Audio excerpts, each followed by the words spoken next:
ماوەی ژیانی تۆی قوتابی پڕێتی لە خۆشی و چالاکی هەر بۆیە فاسلینگ سیمکارتی خێراترین ئینتەرنێتی بۆ تۆ کردووە بە بێ بەرامبەر هەر ئەوەش نا 3 گیگابایت دیاریت پێدەبەخشێت و ژیانت خۆشتر و ئاسانتر دەکات ئیتر تۆی قوتابی لەگەڵ فاسلینگ خێراترینی.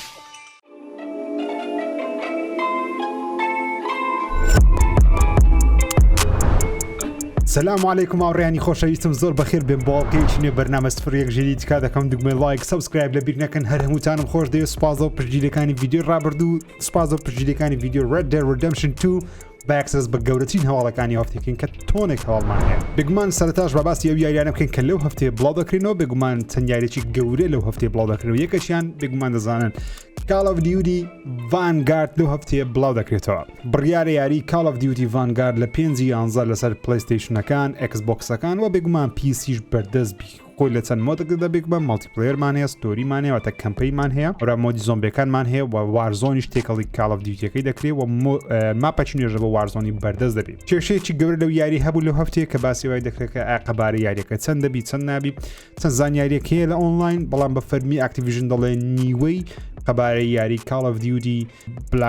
Black Ops Cold War واتە نیوەی قەبارەکەی بیوەتە قەبارەکەی زۆر گەورە نابێت لە لانچ بەڵام بێگومانەکە وارزۆنیش حسابکەی مۆدی ئۆنلاین و زۆمبیش حسابکەی دەکات چەند یاریەک ناویدا دی بێگومان پێست بە قەبارێکی زۆرە بێگومان یەکێک لە گەورەترین یاریەکانی Xbox و یەکێک لە گەورەترین یاریەکانی ئەم ساڵیش بڕیارە لە 4/11 بەردەست بی ئەویش یاری Forza Horizon 5 بێگومان لەوانەیە لە دوای Halo Infinite یاخود لەسەروی Halo Infiniteش بیا یاری لە بۆ مایکرۆسۆفتی فۆرزای نوێ لەسەر ماپێکە لە منتیقەی نیو مەکسیکۆ شوێنی زۆرمان هەیە شوێنی جیاوازمان هەیە لای بەنداوێکمان هەیە شاخمان هەیە شاخ و چیامان هەیە وەروە جەنگڵمان هەیە و بێگومان سەحرایەکی زۆر سەرنجاکێشمان هەیە لە گەیم پاس بەردەست دەبی لەسەر PC و Xbox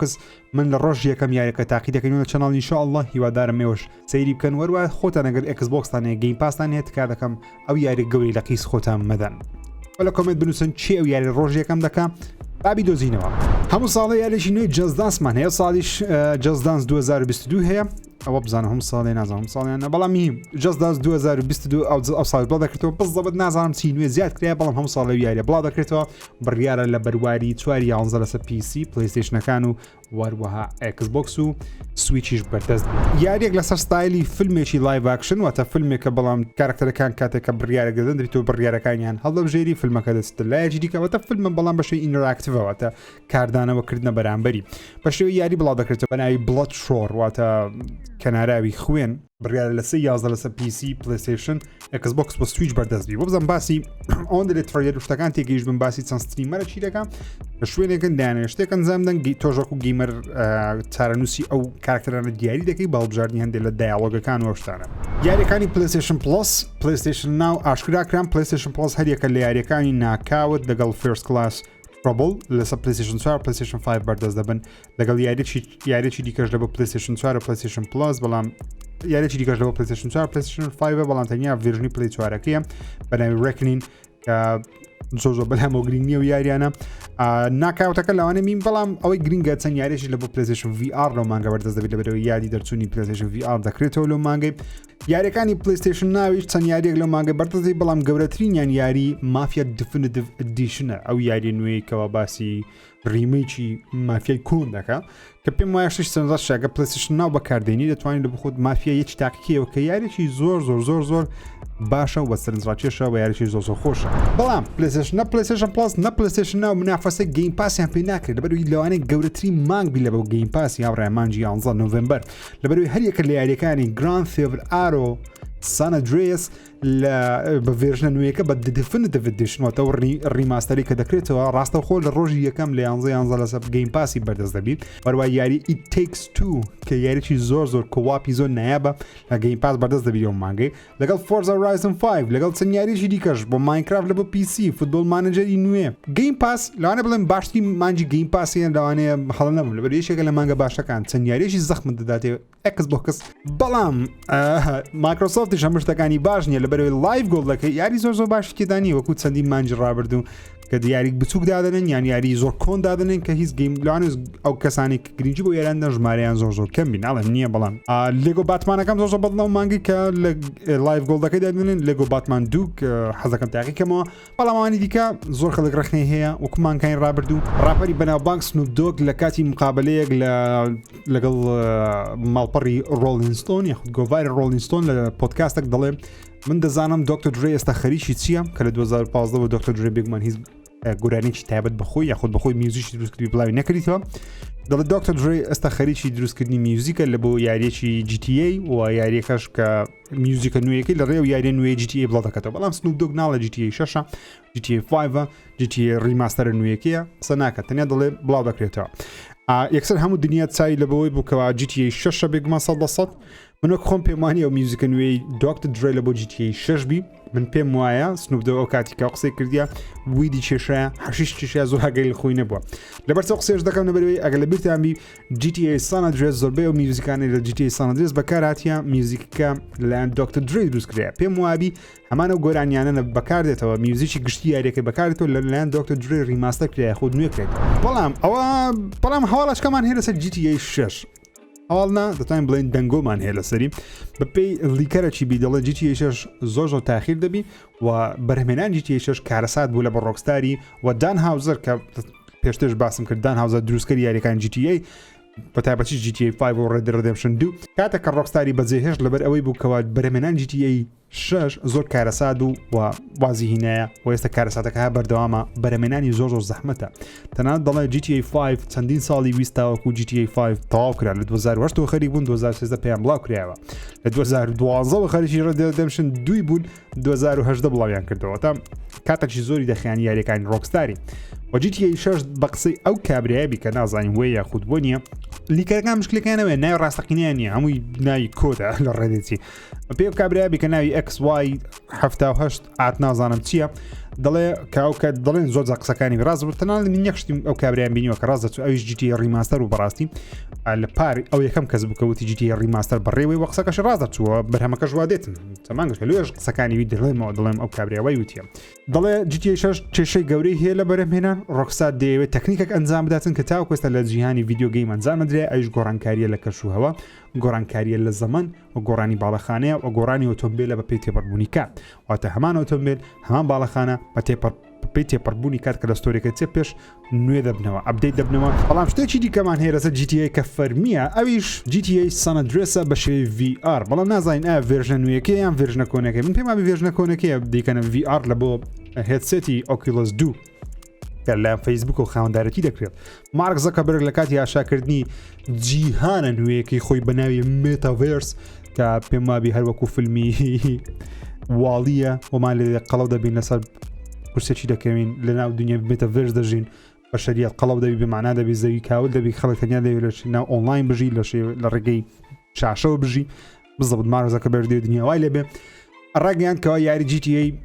San Andreas بە شێوەی VR لە بۆ Oculus 2 بڵاو دەکرێتەوە من دڵخۆشم بە هەواڵی لەبەرەوەی زۆری پێنە تقریبا 1-2 هەفتە پێشتا بوو کە یاری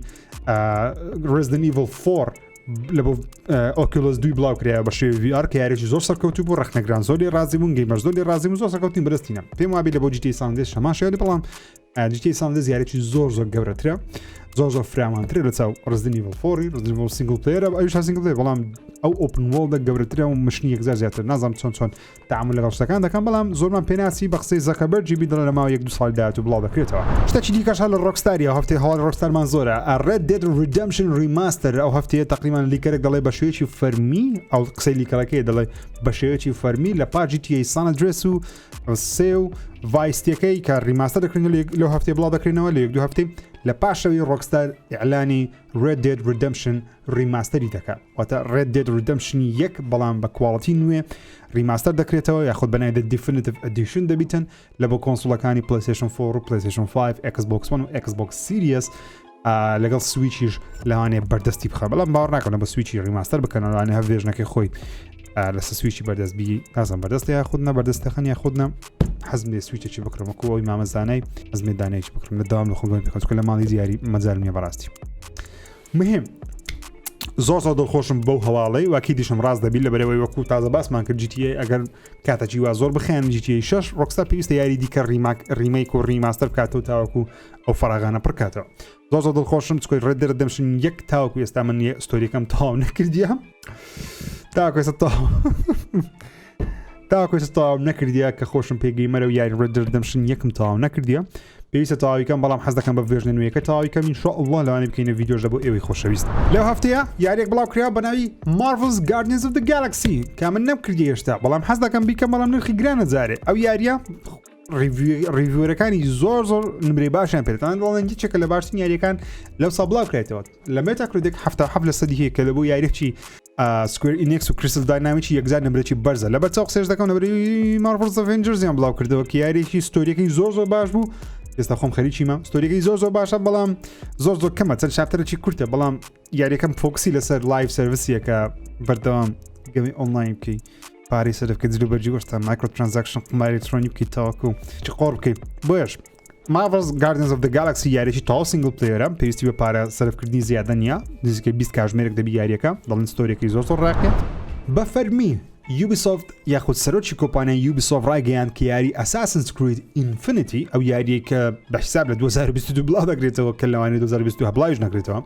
دەڵێن یاری نوێیەکەی Assassin's Creed free to play نابی چەند هەفتەی ڕابردوو باسمان کرد کە یاریەکە لەوانەیە free to play بی لەبەرەوە یاریێکی ئۆنلاین دەبی بەردەوام سیرۆکی نوێ لە بۆ زیاد دەکرێت ئەو شێوەی سەرجەمە و یاریانی کە دنیا هەیە کە زۆر ڕقمانیان دەبتەوە کە بەردەوام ئۆنلاین بەردەوام شتی لە بۆ دێ دەمانێت سینگل پلەیەر بین 20 ساعت یاری بکەین یاریەکە خلاص کۆتایی بێت خواحافیز یاریوا خۆشە لە بۆ ما جەماعەت ستۆری بەڵام Assassin's Creed Infinity سەرۆکی کۆمپانیای Ubisoft دەڵێ یاریەکە free to play نابی بە خۆڕایی نابی و زۆربەی ئەو ئەلمنتانە تێدا بی زۆربەی ئەو شتانی تێدا بی کە پێشتر لە یاریەکانی ئەساسنی هەبووە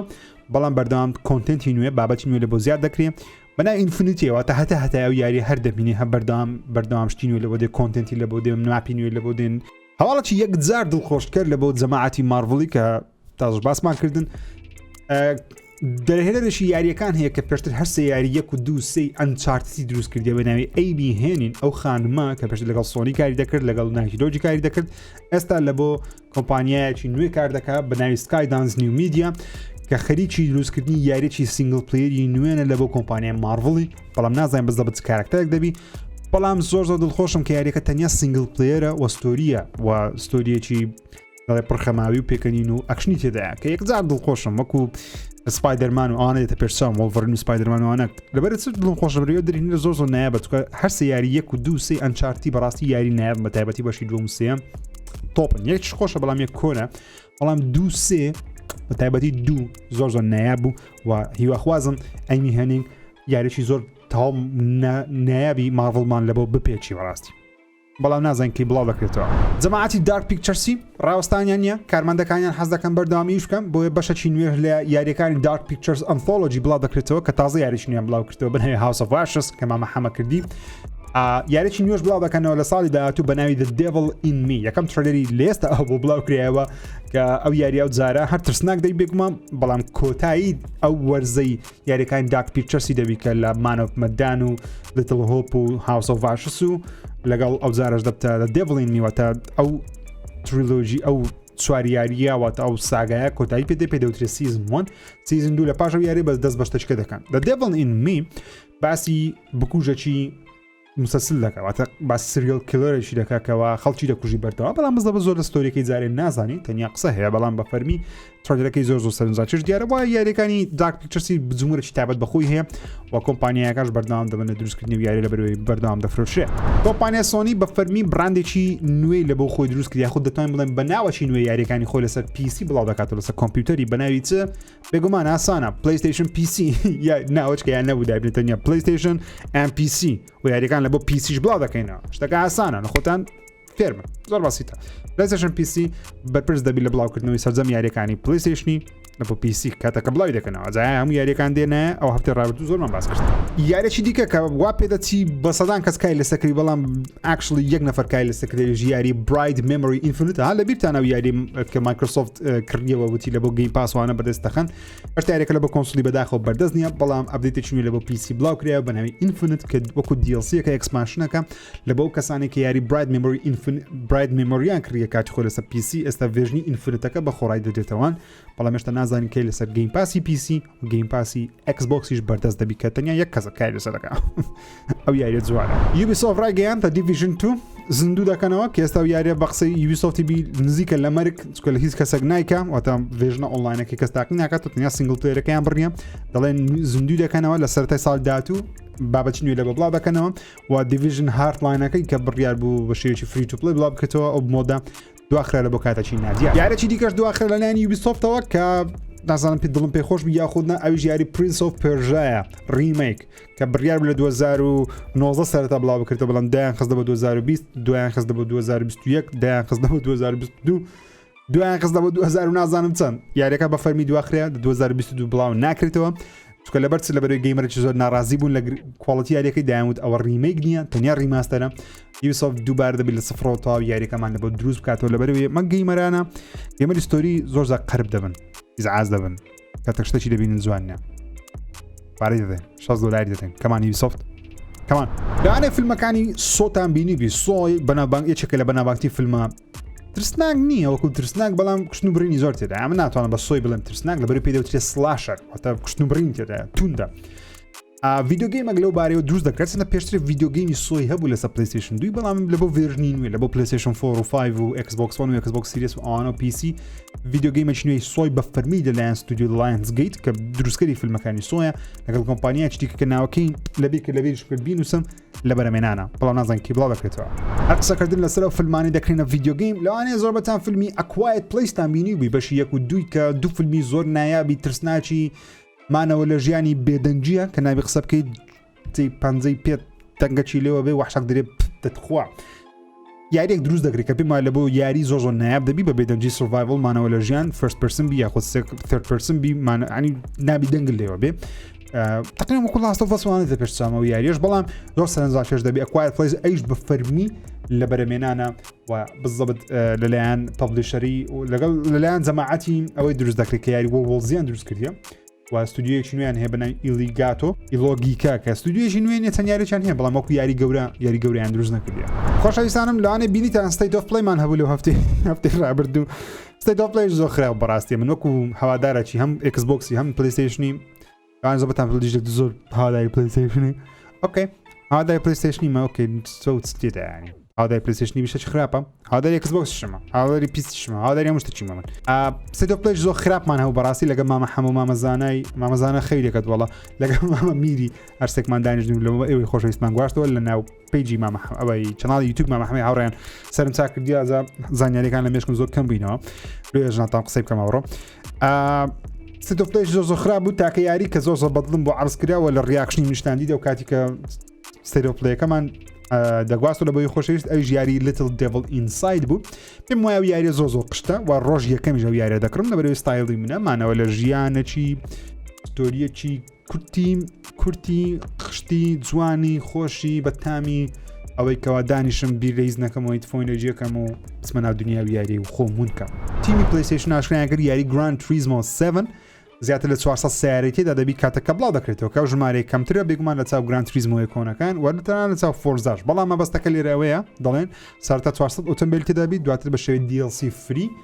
DLC بە پارەش ئۆتۆمبیل دیکە زیاد دەکەم بەڵام مەبەستیانەوەیە ئەو ئۆتۆمبیلانە زیاد لە حەل لە ڕاستی بچن زیاتر گرنگی بە گرافیک و شێوازی لێخڕونی ئەوشتانە بدەن وەکو فۆرزای نییە ئۆپن وۆڵدەچی گەورە بیتن هەم سیارەکە جوانبی هەم جیانەکەش جوانبی ئەو گراند توریزمۆ زیاتر فۆکسی لەسەر لێخڕنی ئۆتۆمبیل بە شێوەیەکی ڕاستەقینە لەسەر شوێنێکی ڕاستەقینانی وەکو سیمولیشنەکی جوانتر نەک وەکو فۆرزای گەورەتر بی نازانم هەستم کو دەبی کاتەکە یاریەکە تاقی دەکەمەوە بێکمان تاقی دەکەینەوە لەگە هیچ دانیە ئەو کاتی دەبینیم 400 ئۆتۆمبیل کەمەیان زۆر ئەپدەیتێکی زۆر باش لە بۆ یاری ریترنال لە کۆتاییدا بەردەست بوو بە ناوی 2.0 کە میت سایکل سەیوی هەیە واتە کاتە پێشتر نەدەتوانێت و ناوەڕاستی یاریەکەی لە هەر شوێنێکی یاریەکەی بی دەستدانەی کۆنسڵ بکژێنیەوە دوای ئەسمێنی هەڵسی بچی و هەمان شوێن داهاتۆ سەرەتای یاریەکەی چکە یاریەکە ڕۆگڵایکە بەردەوام لوببوونەوەی بمردبایدەوە بیدایە تەنیا گە بگەیشت بە ناوەڕاستی یاریەکەی ئەگەر چاپتەری سێم لە چاپتەری سێم سیف دەبوو هەتا شەشەمیش مردبایداتیەوە سێم ئەگەر لە پێش سێم مردبایداتیەوە یەکەم ئێستا میت سایکل سیف هەیە سیف نییە بەڵام میت سایکڵەوە واتە دەتوانین لە هەر کاتێکی یاریەکەی کۆنسڵەکە بکوژێنیەوە تا سایکلەکە دابگرین کە پاوز دەکە دەست پێکەوە بەڵام ئەگە بمری هەدیەوە بیدات بەڵام فرتفێڵە دۆزرایتەوە ویژەوەی کاتەکە میت سایکلەکەی دەکەی سی فایلەکەت ئەپلۆدی پلەسێشن پلسی دەکەیت لە ڕێک کلااود وەشتانە ئەپلۆدی کلااودەکەی خۆت دەکەیت بەڵام ئۆتۆکلاودی ئۆتۆسەیڤی لا دەبیت کاتەکە مردی ئەو سەیڤەت هەر هەیە سەیڤەکە داگریەوە دێوە هەماشوێ ئەمسەی باشە یاخودنا وەروە فۆتۆمۆلیشانە بۆ یاریەکە زیادکردی کەرتەی یەکدا سەرنجاکێشە دوایین هەواڵی ڕۆشم کە پێم وابوو پێویستە لە سەرەتا باسم کرد بەڵام خستمە خوارێک لازم لە بەرچ لە بەری مێشکم کوتم زۆر باریش ناکاوڕە لە بەری سەر چاکردیە دوێنە سەرم چاکردی نەگەڕۆ بەڵام ئەوڕ کارگەری تێدا کردیمە ئەویش بێت کە دیLC بە خۆڕایی لەوانەیە تا کۆتایی ساڵ چەند دیLCشی بە خۆڕایی کە بزەبت نازانین چی تێدایە کەیش بڵاو دەکرێتەوە تەنیا لەوانەیە کۆتا کۆتایی سا بڵاو بکرێتە لە بۆ یارە Resident Evil 8 یاخود Village بڵاو دەکرێتەوە دیLC بە پارەشان لە ڕێە لەوانی ساڵ داهاتوو کاپکۆم لە بۆمان بەردەستی بخە باسی چیرۆ هەندێک چیرۆکە بە تایبەتی چیرۆکی کریسی کە لە ناو پڕۆکەکەی بوو نۆشتانە وحشە چیلێک تەنیشت بوو پێویستە ئەوشتانەمانەوە باسکە بێسپۆی خۆشەویستانم ئەوش بەرنامە سفرێک ژیرە هیوادارم بێکەوە ڕۆشنبیر ببینەوە سپاسان دەکەم بۆ داگرتنی دوگمەی لایک سبسکرایب سپاس بۆ تەرخانکردنی کات هەفتانە بۆ سێکردنی بەرنامەی سفرێک ژیری هیوادارم زانیاری بە سوودم پێشکەش کردبن تاڵقەیەکی دیکە تا ڤیدیۆیەکی دیکەی چەناڵ ژیر بەخواتان سپێرم خواتان لەگەڵ تکایە سەیری ڕێ دەڕدەمشن دوی بکەن زوو دەی هەدرین بلاک و چاڵ ناکەنەوە کەستم شاناکە ڕابەت شاکەن دەی خواتان لەگەڵ